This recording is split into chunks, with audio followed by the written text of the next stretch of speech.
নমস্কাৰ বন্ধুসকল, স্বাগতম জনাইছোঁ এ টু জেড এডুকেশ্যনলৈ। বন্ধুসকল, আজি আমি এই ভিডিঅ'টোত জানিম ফোনপে ব্যৱহাৰ কেনেকৈ কৰে। বন্ধুসকল, ফোনপেৰ সুবিধা আৰু অসুবিধাসমূহ আমি আজি এই ভিডিঅ'টোতে আলোচনা কৰিম। তাৰ আগতে বন্ধুসকল, কেইদিনমানৰ আগতে মই গুগল পে' ব্যৱহাৰ সম্পৰ্কে আপোনালোকৰ আগত ভিডিঅ' আকাৰত প্ৰস্তুত কৰিছিলোঁ, কিন্তু বহুতে কমেণ্ট কৰি জনাইছে যে তেওঁলোকে গুগল পে' ব্যৱহাৰ কৰিব জনা নাই। কিন্তু বন্ধুসকল, ফোনপে' ব্যৱহাৰ আৰু পে'টিএমৰ ব্যৱহাৰ একেই হয়। আপোনালোকক আজি মই এই ফোনপে' ব্যৱহাৰ কেনেকৈ কৰিব সেই বিষয়েহে জনাম। বন্ধুসকল, ভিডিঅ'ৰ ডিছক্ৰিপশ্যনত এটা লিংক পাব, আপোনালোকে তাৰ পৰা ফোনপে'টো ডাউনলোড কৰিলে 100 টকা এটা পাই যাব। গতিকে ভিডিঅ'ৰ ডিছক্ৰিপশ্যনলৈ যাব আৰু ভিডিঅ'ৰ ডিছক্ৰিপশ্যনৰ লিংকটো ক্লিক কৰি আপোনালোকে এই ফোনপে'টোলৈ আহিব পাৰিব। আপোনালোকে ইনষ্টল কৰি ল'ব।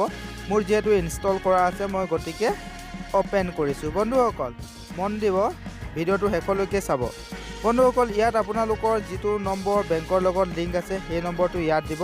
যদি এই নম্বৰটো নহয় তেনেহ'লে নন অফ দ্য এবভ দি যিটো নম্বৰ বেংকৰ লগত লিংক আছে সেই নম্বৰটো ইয়াত দি সকলো পাৰ্মিশ্যন আপোনালোকে এলাউ কৰি দিব। এলাউ কৰি দিয়াৰ পাছত বন্ধুসকল, আপোনালোকে এই ফোনপে' এপটো যেতিয়া অ'পেন কৰিব এটা পাছৱৰ্ড দিব লাগিব। আপোনালোকে চইচ কৰি ল'ব, যিকোনো 4টা সংখ্যাৰ এটা পাছৱৰ্ড আপোনালোকে দি ল'ব। এইটো যেতিয়া আপোনালোকে ফোনপে'টো অ'পেন কৰিব বিচাৰিব তেতিয়া এই পাছৱৰ্ডটো আপোনাক প্ৰয়োজন হ'ব। গতিকে আপোনালোকে 4টা সংখ্যাৰ পাছৱৰ্ড দি ছিলেক্ট কৰি ল'ব। বন্ধুসকল, ফোনপে'ত বহুতো সুবিধা আছে। ইয়াত আপোনালোকে মোবাইল ৰিচাৰ্জৰ পৰা আদি কৰি বেংক বেলেঞ্চো চেক কৰিব পাৰিব। গতিকে বন্ধুসকল, আপোনাৰ বেংকৰ একাউণ্ট এড কৰিবলৈ এড বেংকত ক্লিক কৰিব আৰু আপোনাৰ যিটো বেংকৰ একাউণ্ট আছে সেই বেংকটো আপোনালোকে ছিলেক্ট কৰিব। ইয়াত সকলোবোৰ বেংকৰ লিষ্ট আপুনি পাই যাব। যদি আপুনি ইয়াত বিচাৰিবলৈ অসুবিধা হয় তেনেহ'লে ওপৰত চাৰ্চ বাৰত আপোনালোকৰ বেংকৰ নামটো চাৰ্চ কৰিব। দেখিবলৈ পাব মই PUN বুলি চাৰ্চ কৰাৰ লগে লগে পঞ্জাৱ নেশ্যনেল বেংক আহি গৈছে। বন্ধুসকল, ইয়াত আপোনালোকে কণ্টিনিউ অপশ্যনটোত ক্লিক কৰিব। যাতে মন কৰিব আপোনাৰ ফোন নাম্বাৰটো বেংকৰ লগত লিংক থাকিব লাগিব। গতিকে বন্ধুসকল, মই কণ্টিনিউ অপশ্যনত ক্লিক কৰি দিছোঁ। আপোনাৰ মোবাইলত 1 টকা বা 3 টকাৰ বেলেঞ্চ থাকিব লাগিব, যিহেতু বেংকলৈ এটা মেছেজ আপোনাৰ ফোনৰ পৰা যাব। গতিকে মেছেজ চেণ্ড হৈ গৈছে, do not press back or close the app. বন্ধুসকল, এই সময়ত আপোনালোকে বেক বুটামটো ক্লিক নকৰিব। আপোনালোকৰ বেংকৰ লগত কানেক্ট হৈ গৈছে। বন্ধুসকল, দেখিবলৈ পাইছে একাউণ্ট এড ছাকচেছফুলি।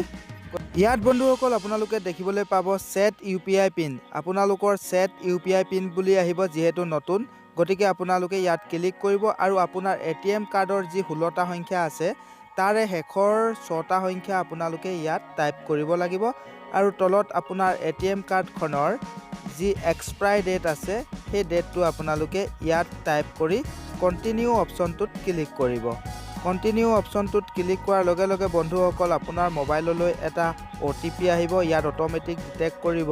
তাৰপিছত বন্ধুসকল তলত আপোনাৰ ATMৰ পিনটো যি 4টা সংখ্যাৰ পিন আছে ইয়াত টাইপ কৰি দিব।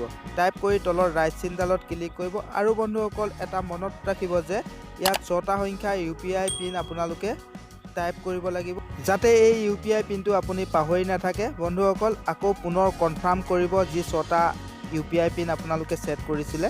তেতিয়া বন্ধুসকল আপোনালোকৰ ছাকচেছফুলি এড হৈ যাব, আপোনাৰ UPI পিন ছেট হৈ যাব।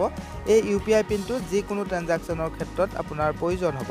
বন্ধুসকল, এতিয়া আমি জানিম যে একাউণ্ট বেলেঞ্চ কেনেকৈ চেক কৰিব। আপোনাৰ একাউণ্টত কিমান বেলেঞ্চ আছে কেনেকৈ চেক কৰিব। চেক একাউণ্ট বেলেঞ্চ এই অপশ্যনটোত ক্লিক কৰিব। তাতে আপোনাৰ একাউণ্টখন দেখিবলৈ পাব।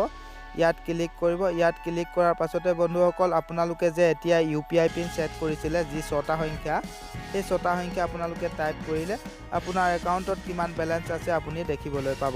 বন্ধুসকল, এতিয়া আপোনালোকে এই ফোনপে' ৱালেটত আপোনালোকে পইচা জমা কৰিব লাগিব, যিকোনো ক্ষেত্ৰত আপোনালোকে ব্যৱহাৰ কৰিবলৈ। সেইকাৰণে আপোনালোকে তলত মাই মানি অপশ্যনটোত যাব।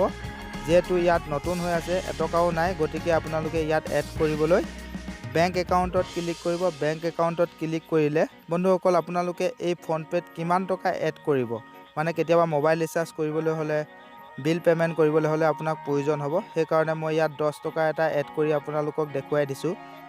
ইয়াত 10 টকা এড কৰি বন্ধুসকল ইয়াত আপোনাৰ ইণ্টাৰ UPI পিনটো আপোনালোকে ইয়াত ছেট কৰিব আৰু আপোনালোকে দেখিবলৈ পাব যে 10 টকা এটা আপোনাৰ ফোনপে'ত এড হৈ গৈছে।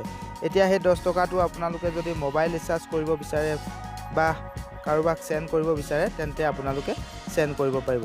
বন্ধুসকল এতিয়া মই মোবাইল ৰিচাৰ্জ কেনেকৈ কৰে সেই 10 টকাৰ পৰা আপোনালোকক দেখুৱাই দিছোঁ।